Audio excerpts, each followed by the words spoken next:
তো বন্ধুরা দেখবেন, এটি হচ্ছে আমাদের এশিয়া মহাদেশের মধ্যে দ্বিতীয় বিল শনবিল।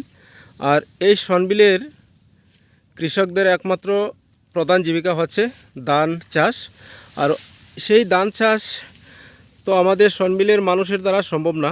তো এখানে একজন দাদা আছে, দাদার সঙ্গে কিছু কথা বলবো। তো দাদা, আপনার নামটা কি? সঞ্জিত। সঞ্জিত?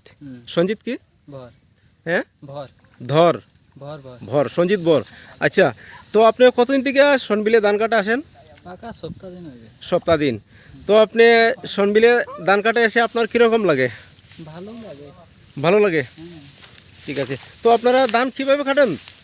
তো পয়সা দিয়ে না এমনি ধান দিয়ে? পয়সা দিয়ে। পয়সা দিয়ে না? তো প্রতিদিন হাজিরা কত থাকে? 600। 600 টাকা হাজিরা। তো টাকা পয়সা নিয়ে কেউ লেনদেন খারাপ করেনি? না না। খুব ভালো করে না? হ্যাঁ। ধন্যবাদ। ঠিক আছে, শনবিলের মানুষ ভালো আছে নি? হয়। ধন্যবাদ। তো দর্শক বিন্দুরা, দেখতে থাকুন শনবিলের ধান চাষ কীভাবে কাটা হয়। তো আমি আপনাদেরকে দেখাচ্ছি। দাদা, আপনার নামটা কি? হ্যাঁ, খো না।